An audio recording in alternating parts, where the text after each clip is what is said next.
Well, hello, hello. Hi, everybody. Welcome, welcome. I'm Ruby K. And I was getting so many questions about me posting that I had just done 90 days of the AIP. And people were asking, what are you doing? What is it? What is the protocol? Tell me more. So I just thought it'd be easier for me to jump on with you on a video and tell you what I went through, what I did personally, how I modified it a little bit for me, what worked, what didn't work, and my results. So if that sounds good to you, then welcome. I'm glad to have you on here and joining in. Say hello if you're watching live. And as always, I would love to know if you're watching the replay also. So hashtag replay, and put in the comments questions that you might have, and I can answer those and follow up with you on those too. Okay, so AIP stands for the Autoimmune Protocol. This is actually a specific protocol I've never tried out before. In all of my 30 years of autoimmune, I've never done this specific diet experience, experiment, whatever. I've done other things like the Max Gerson therapy, the Master's diet. I've done vegan, I've done non-vegan, I've done, all kinds of different things. This is the first time I've tried the AIP. I've done smaller versions of the AIP, and this time I decided to go all in. Here's why I decided to go all in with this one or this time at this moment in my life, is I was 20 years of yucky autoimmune stuff. And then in 2012, I became way, way better. I figured out how to get rid of 99.9% of my symptoms, and it was not through diet. It wasn't through magic pills. It wasn't through anything other than mindset and meditation. Like legitimately, that's how I changed my life. That's on other videos if you want the full story on that. And so I felt great for 5 years. I ate anything I wanted. I didn't have any reactions to anything. Whereas years prior, it was like I reacted to green beans. I reacted to coffee. I reacted to all kinds of things. But in 2012, when I figured out how to reduce my stress through mindset and meditation, I literally was able to eat and drink anything that I wanted without any side effects of like autoimmune response side effects. Now, I did gain 10 pounds from eating and drinking anything I wanted during that time period. I still ate naturally. I still ate a healthy diet overall. I've never been like a big soda drinker or anything like that. So that's not been a struggle for me. I still eat, raw organic vegetables and grass-fed beef and all that kind of thing. So that's been a normal for me all through that. But I definitely did have bread. I had cheese. I had wine. I had all those indulgences. I had, the good Thanksgiving dinner with the chocolate silk pie at the end. And I didn't have any side effects as far as like skin reactions or pain in my joints like I used to. And so I was eating and drinking anything I wanted for a good 5 years. And then I had a trauma in my life that triggered my autoimmune response back up because it was such a stressful trauma that happened, a situation that was so stressful for me that I was in a constant state of fight or flight. So my cortisol levels were like through the roof again as I was learning how to deal with this new trauma that happened. And in the midst of that, it was like anything I introduced started to have reactions again. So it wasn't necessarily that I feel like it's about the food as much as it's about the environment that your body's in when that food is being introduced into your system. And so for me, when I was in a low amount of stress in my environment, my cellular levels, my cortisol levels were lower amount of stress, I could eat different foods, they didn't bother me. But when I was in a high level of stress, everything was starting to bother me again. So what I had found is that I started developing this little rash around my wrists about four and a half years ago. I thought it was from my kickboxing class because I was wearing big boxing gloves and they would rub right here. So that's kind of where it started. But then I realized that it kept going. And I also realized during that kickboxing class that we would do burpees, and my burpees were not as burpee-ish as they could have been. Like I've been an advanced athlete most of my life, and even in the midst of all the autoimmune stuff. And I was like, why are my burpees not so burpee-ish right now? And then we did like a floor crawl, like a bear crawl. And I was really struggling with the bear crawl going across the mat during kickboxing class too. And I was like, this is strange to me. Then I joined about a year later, I joined a hard body challenge, and I still kind of had that little like rash on my wrist, and I started to develop some skin irritation around my neck. I had never had this issue before in my life. Never, never. And so I joined this hard body challenge in January of 2018. And during the hard body challenge, I realized that my hips and my core were weakening a lot. Like I couldn't do a sit up anymore. And so we'd be in a team of people and they'd have us like do sit-ups together as a team challenge. And I felt like such a failure because I'm like, I can't actually sit up. It's so weird. And I realized I was developing what they call drop leg. And so drop leg is literally like you lift up your leg and it just falls. I have no like strength to hold my leg up. So to do like a squat or a sitting position or to stand up from a chair, I had no ability to do that all of a sudden. It just was like a disconnect. It was very, very odd. And it was just getting worse. And so the last 4 years, I was developing more and more of this. The skin issues started to get worse on what they call the shawl of my neck. Now, my wrist cleared up, so that's good. Around this hand area, that cleared up, but my neck got worse and worse and worse. And my drop leg, or my ability to not stand up from a chair and go upstairs. I could go downstairs, but I can't get my legs to push that muscle group to go up a step. It's the weirdest thing. Anything above like a 4-inch step, I physically cannot do without using my arms and assistance. And this is very new symptoms for me. And so it kept going and kept going, and it was getting worse. And I was like, what in the heck is going on here? Like, this is a weird problem. Now, years ago, after my son was born, I had a hospitalization in which they did tons of blood work, and they diagnosed me with all these crazy diseases, systemic lupus and Raynaud's and Sjogren's and scleroderma and dermatomyositis and polymyositis and all these things. And my husband was listening to a podcast, I think it was one day, about 3 years ago, and he remembered that dermatomyositis was one of my diagnoses, and somebody was talking about it on this podcast, and he Google searched it, and he goes, oh my gosh, this is what's flaring up for you right now. And I was like, well, I know I was diagnosed with that, but I don't even really know what that one is. I was diagnosed with so many, like, mixed connective tissue disease, like all these things that I just can't keep them all straight. So I looked at it, and I am literally the walking textbook of dermatomyositis. I did not even know what this was till my husband said, I think this is what's going on with you. I think that trauma flared up your dermatomyositis. It did not flare up my arthritis. My arthritis feels totally fine. I don't have any pain in my joints like I dealt with for 20 years. That didn't flare up. It didn't flare up like my Sjogren's, which is like the hardening of the skin and things that I can tell. Like I haven't had any weird spots for that. Or that's the scleroderma, sorry. Sjogren's is dry eye and dry mouth, and I didn't feel like that was any worse or anything. But for whatever reason, this dermatomyositis completely took off and had a party. And so if you look up what dermatomyositis is, you will see I am the textbook case. It's called a shawl rash right here. I also have a small rash on my right top of my thigh, and that's called a holster rash, right where your gun holster would go. And then it's also they call it the mechanic's hands rash. And these are 3 of the common areas that you get this rash or hives kind of thing when you have a flare up for dermatomyositis. The other big symptom for it is the leg issue. So it literally says you can't walk upstairs or stand up from a chair. And I was like, oh my gosh, how weird is it that these 2 things go together, that you would have this skin issue and that you would have this like core hip issue. And it doesn't hurt. It just doesn't work. It's very, very bizarre. It actually doesn't work to the fact that it's how I broke my foot in June, is because I was going down some sandy steps at the beach and I slipped a little bit on the sandy step. And normally probably a strong person would have been able to balance themselves. Well, mine just dropped right out from under me and I came crashing down on my foot.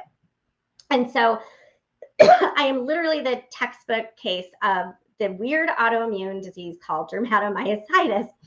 And so I kept thinking, okay, this was 3 years ago when we kind of figured this out. I'm like, okay, so I started using some different creams. I went to the doctor. They gave me some creams to put on my neck, even a steroid cream, which I was really against, but I'm like, I am willing to try anything because it was getting so bad and so uncomfortable. But the steroid creams did not even touch this rash. I mean, it did not even make a difference at all. And so I'm like, well, I'm not going to keep putting that on if it's not making a difference. And so I was trying to eliminate a few things and, diet wise, see if anything was making a difference. And I just couldn't tell like what was flaring it up worse, because there would be a week or two where everything would be better, at least the neck issue. The walking thing has been the same. It's been really consistent. It just doesn't work the whole time. That one hasn't gotten worse or better. Well, no, it has gotten better. It's gotten better the last 2 years, because I did fall twice a couple years ago when I was just really, really unstable. It was like spaghetti legs, literally noodles for legs. They were not legs, they were spaghetti. Spaghetti noodles. And I just flipped, I just fell in my house for no reason other than my legs didn't want to hold me up.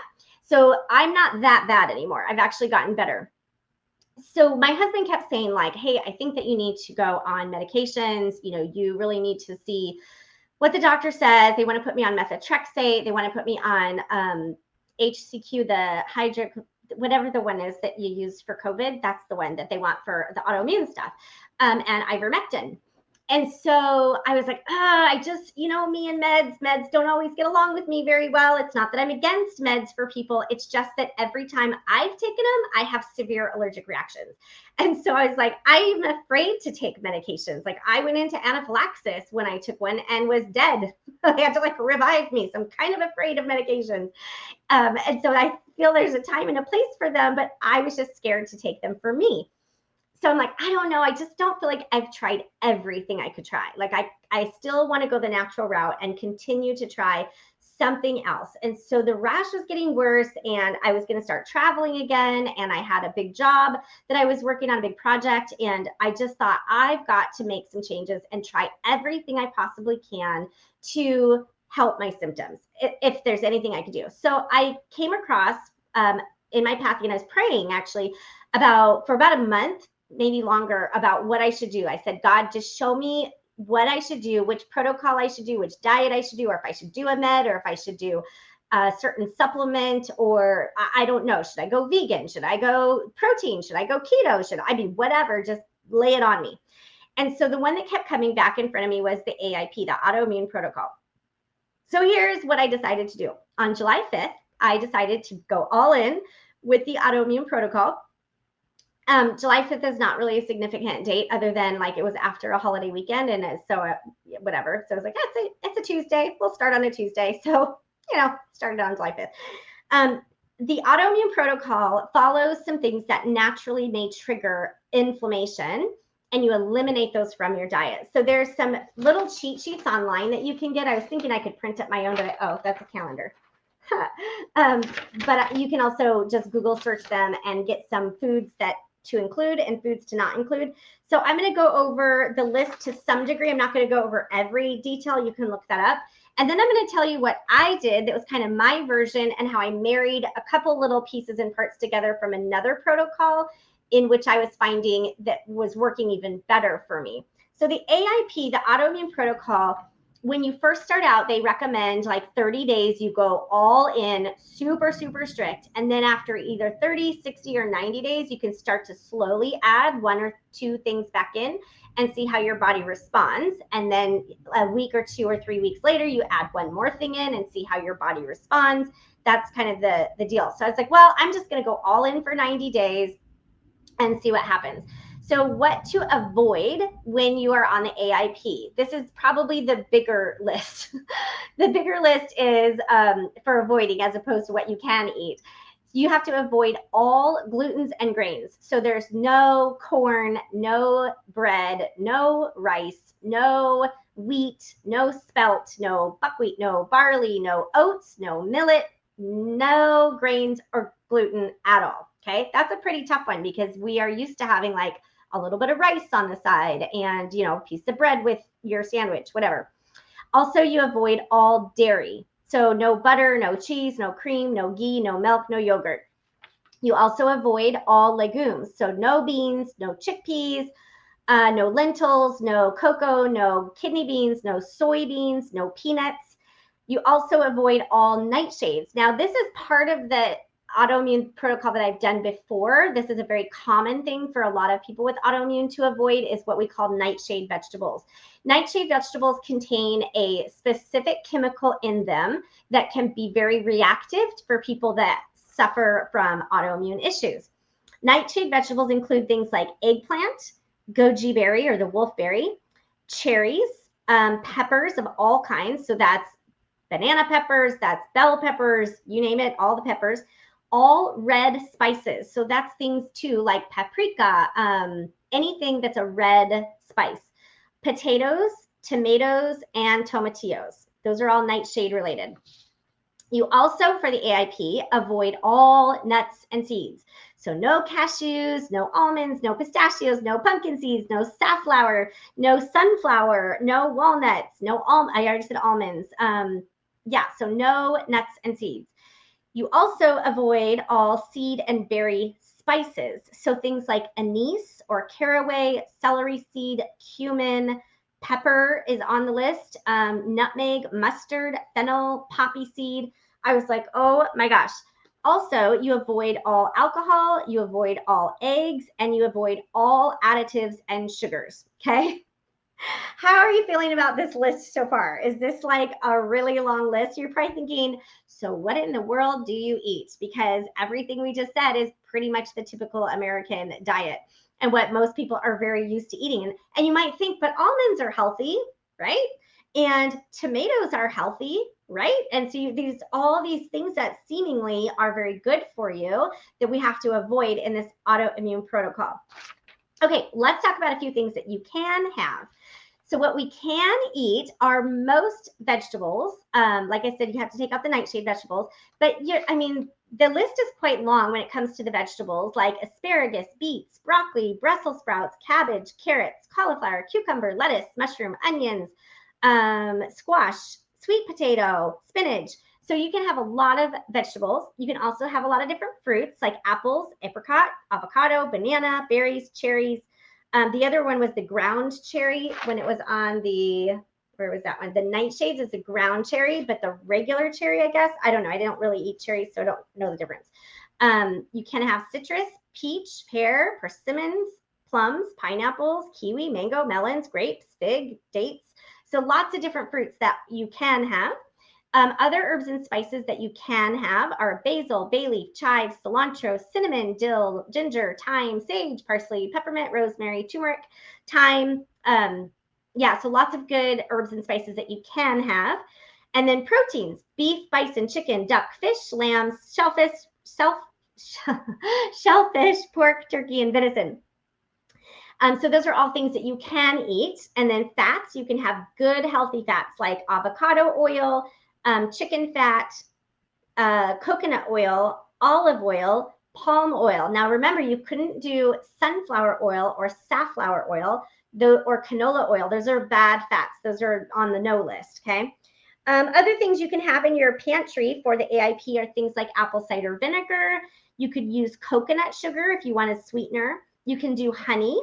You can do cassava flour. You've probably seen, if you've been following this journey, I've been making cassava flour tortillas, and you can have coconut flour also, or carob powder. So that is the list. That's kind of the short list, if you will, of foods to avoid and foods that you can have. Now, I highlighted my favorites out of that one because some things like I also chose not to do because I either don't like the taste, and I was like, no, I'm not doing beef tallow.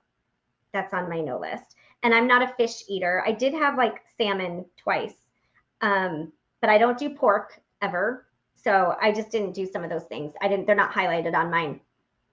So mine was mostly this list, okay? I also know that I have been known to be reactive to citrus fruits, and that is also a common thing for people that struggle with systemic lupus, is that some citrus fruits you can be inflamed by. So I decided, in addition to all my no list, to also avoid all citrus fruits, which was really difficult. There was a time I tried a little grapefruit juice, and then I was like, yeah, I'm not sure if that kind of made my neck flare up a little bit, so I'm just going to avoid it. And so I had to be careful, like if we did go to a restaurant, to make sure I had no lemon in my water, that kind of thing. And so I did avoid all citrus as well. And so here's how I modified, and here's kind of how I did it. So for the first few weeks, maybe it was like the first 30-ish days, I stayed pretty strict to this without the citrus and all of that. I'm not going to say pretty strict. I did stay very strict to it. I stayed very straight edged with it. And then I did add in, because I was really bored with my food. I was getting really bored and all of that. Not actually with my food. The food doesn't bother me so much, but I missed having a cup of coffee in the morning. That was a big one for me, that like I like my morning drink and I like my evening drink. Not like I'm not caffeine addicted or whatever. Like, in fact, the caffeine is not even it for me. It's just the warm beverage. So I tried a couple of different organic herbal teas, and I was reacting to some organic teas even. So I decided to not even try teas. That was not working out for me. Even though some of those things are okay on the list, I still cut out any tea, black teas, green teas, herbal teas. Like, I just cut all teas out. But what I did do, which is on the no list, but I did add it in a little bit later. Like I said, they kind of say after 30 days, you can start to implement if you want, or you could do up to 90 days. It's a whole thing, and it's really about listening to your body, and it's really about listening to what is working for you and what is not working for you. And the beautiful thing about when you do avoid so many of these things like I did, when you do add something and you know you have a reaction to it, it's like, oh, hey, I'm so glad that I know that now. Now I can make sure I don't add that one back in, maybe ever again. I don't know. And so I cut out all teas, but I did add back in raw cacao powder, organic raw cacao powder, and honey. So honey was already on the list. So I made my hot chocolate in the morning. So what I would do is I just take a scoop of my raw organic cacao powder, and then I do a squeeze of my honey, and I add boiling hot water, and I stir it up, and that is my morning hot chocolate, and I love it, and it's delicious, and it totally makes me happy inside. So the cacao is not technically on the AIP approved list for like the beginning steps, and so you may not want to do that until later and make sure. And I tested it out, and I was like, okay, I'm not reacting to that, and it makes me really happy, so it's a go. Okay, so I have been drinking my cacao powder. And then along the lines, I did have, it was quite a ways in. My husband and I went out for a date night, and I had a glass of wine. And I will tell you, it made me so sick.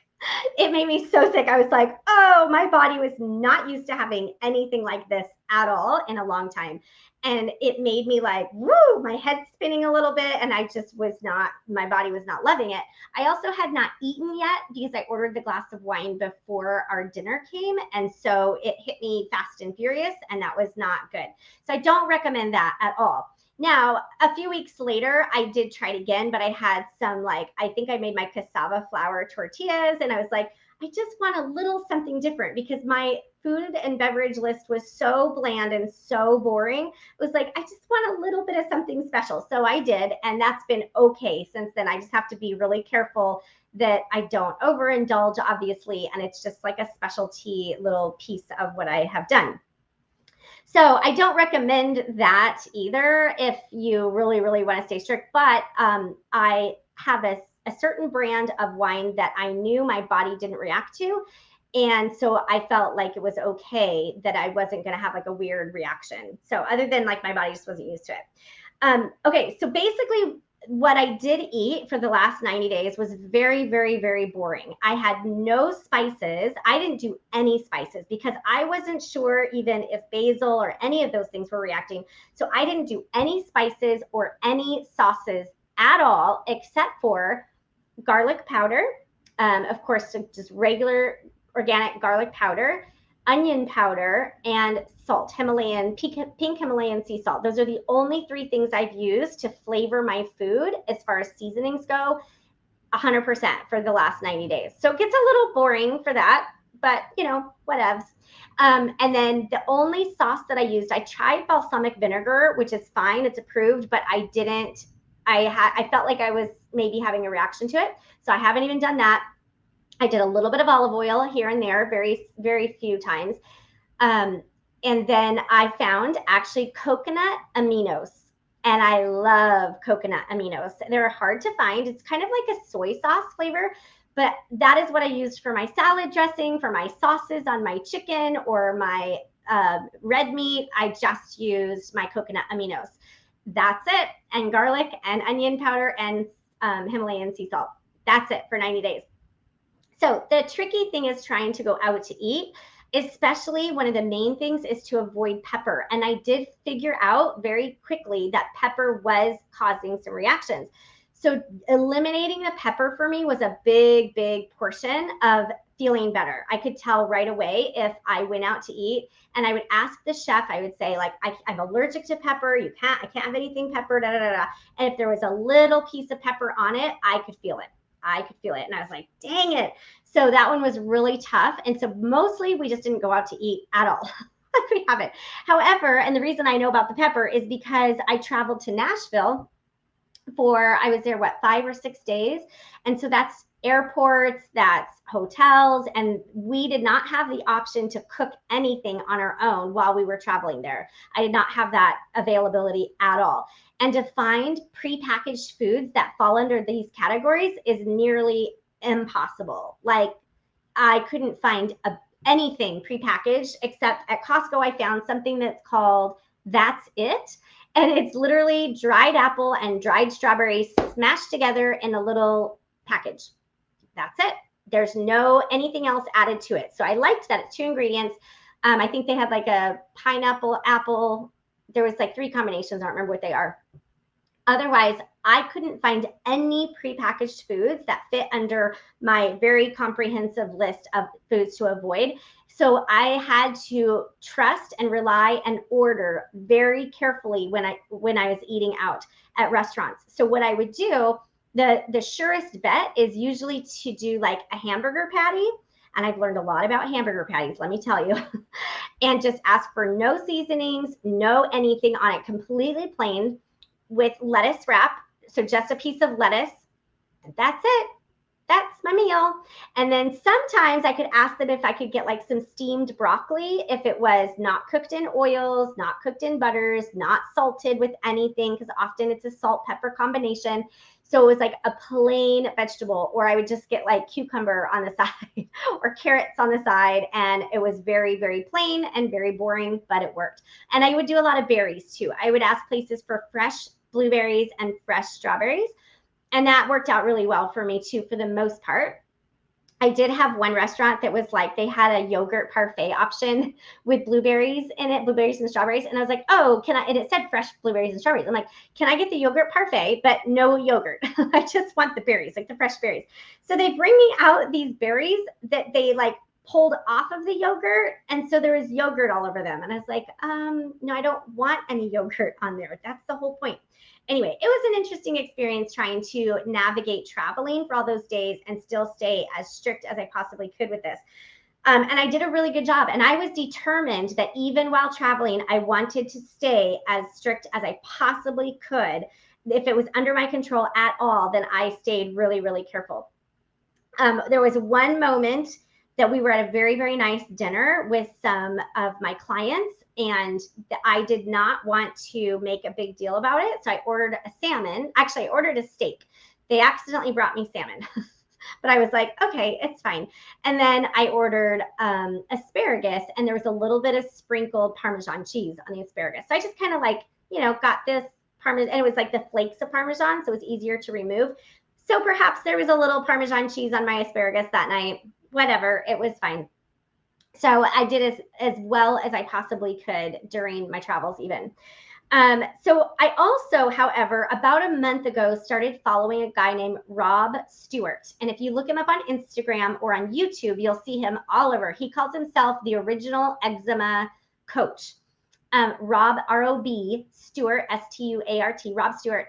And he has a protocol that's very similar, but even more strict than what this one is, except for the fact that he allows you to eat eggs and butter, if it's like organic grass-fed butter.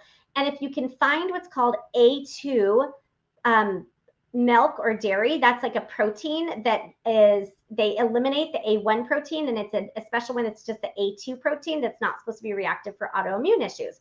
I never could find, I found the milk, but I'm not a milk drinker, so I just didn't buy it. I never found anything else, but I did, after watching him and learning from him, I did add in butter, and I added in eggs. And that actually made a world of difference for me. You'd be surprised at how much variety that allowed me to have some butter to like flavor things up. I was like, oh my gosh, my broccoli is amazing now with some butter on it, right? Like that was changing for me. And he talks a lot about that fat in the butter in particular is very good for your gut, that it lines your gut and helps for people with leaky gut. And it's actually like a casing for your gut that helps it not leak out all this stuff into your bloodstream like it's not supposed to do, but digest properly through your small intestine, large and small intestine. So I did add that, and I actually felt better when I started eating a little bit of butter on my things. So I didn't have a problem with that. And then I don't like the taste of eggs, but it was helpful as another option of something. Because I already am picky about not eating pork or bison, I literally would have a red meat, ground turkey or regular turkey or chicken breast. And that's like my protein options I've been eating for 90 days. So when I added eggs in, that gave me a nice like fifth option of something, because it's kind of boring to eat like a turkey burger for lunch with a side of broccoli and then a hamburger with a side of cooked carrots.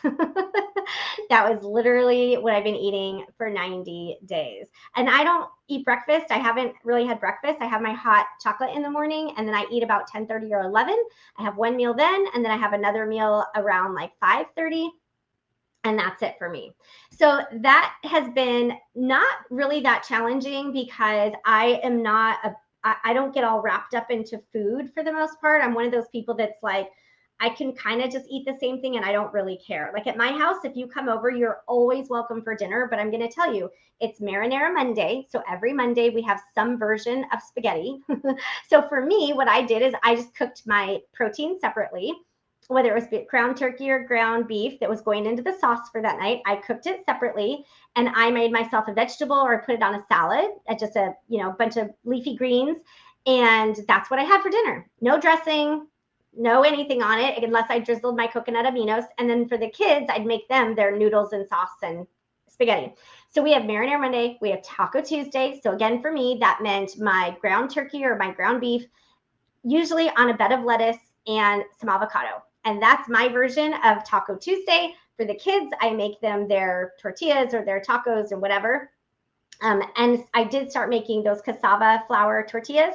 So I would usually only use like half of one of those because it was so filling to me. And then I put my ground turkey and my avocado. That was like my little taco for the night.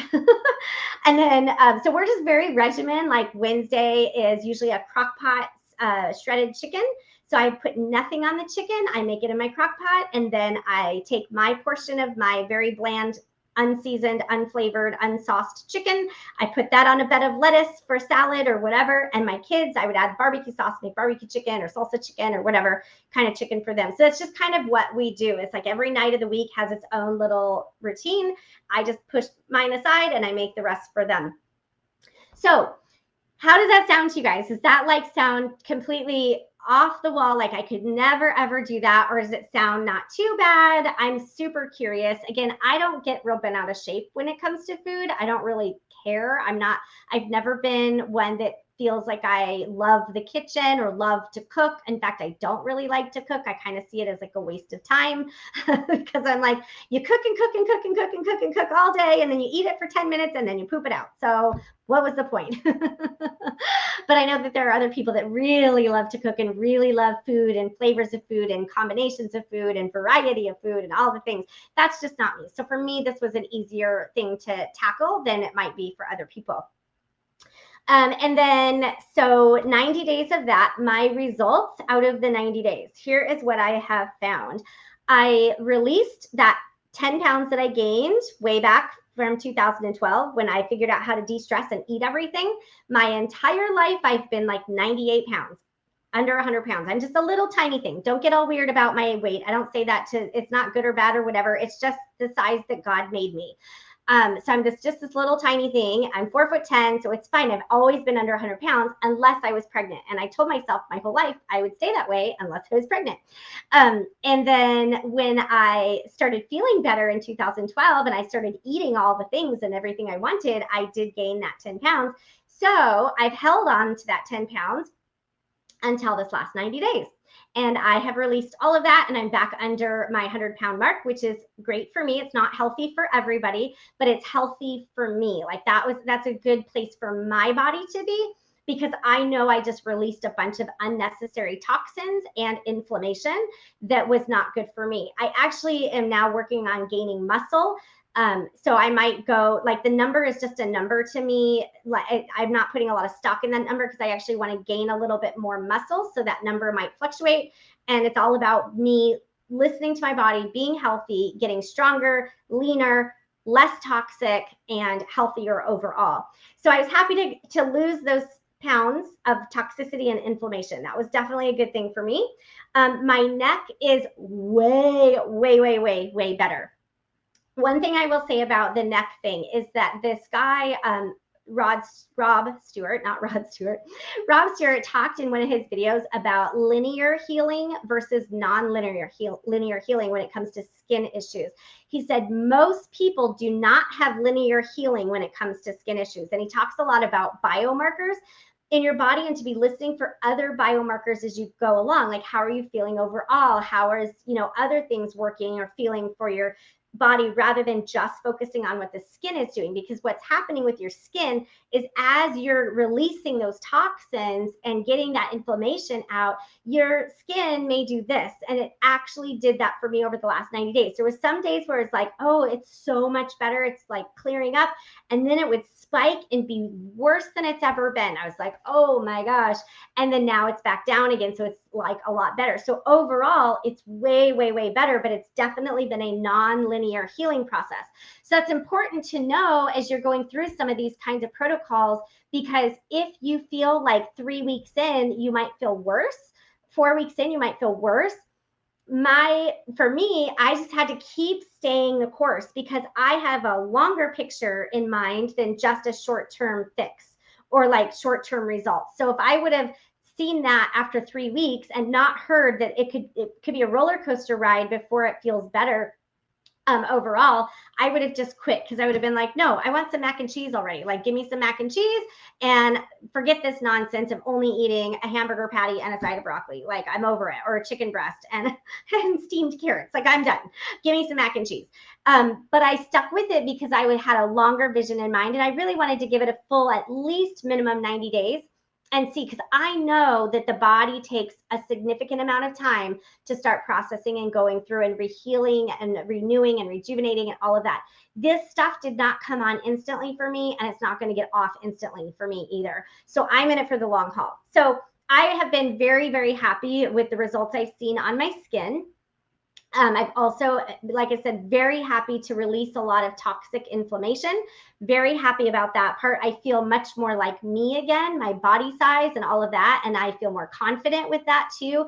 And that makes me a lot happier. So those are probably the biggest results overall that I've seen is really those three things. The skin is better, the less inflammation is better, and then overall confidence of just feeling like, when you go through these things and you see results, you feel confident, you feel good about yourself, but also knowing that you can do the hard things helps you feel confident too, helps me feel confident. Knowing that I could do 90 days of disciplined action and be like, you know what, I was fine. I may have had some moments where I was like, oh, I really want this or I really want that. And I was like, nope, I'm fine. Just eat your thing and move along. It's just a temporary little mindset that's just going to go away after a few minutes. Just let it go. So, but that helps you feel more confident that you can stick with other protocols and things like that too. All right, you guys, that is what I have been doing for the last 90 days. If you have questions or comments, feel free to shoot those into the comments now. I don't know if that seems overwhelming to you. It definitely is not for the faint of heart. And it definitely is something that if you have any health concerns or conditions that you're or medications you're on, I would definitely consult with a physician or nutritionist, something like that, to walk through that with you.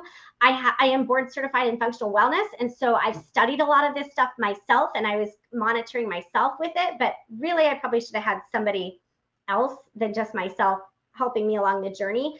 I don't do any medications, so I didn't have to worry about that part. So if this is something that you want to try, make sure you talk to your naturopathic doctor, your nutritionist, somebody that can walk alongside of you and be monitoring your blood work and monitoring you along the way if that is a step that you want to take. But that's what I did for me, and I'm on day 91, and I'm not going to stop. I'm keeping my routine. I had my hamburger patty and steamed broccoli for lunch today. Yay! And I had my hot chocolate for breakfast as my hot drink this morning. It works for me, and I honestly don't intend on quitting anytime soon, because I still am seeing results, and I'd like to maybe go a year with it. I don't know. We'll see. I may, have some mashed potatoes at Thanksgiving though. I might do that because mashed potatoes are like, I love me some mashed potatoes. Anyway, thank you guys for listening. Thank you for watching. I'd love to know if you've done this before. I'd love to know what questions you have. I'd love to know how I can help and support you and cheer you on in your health and wellness journey. And feel free to connect with me, and I shall talk to you another time. All right. Thanks, everybody.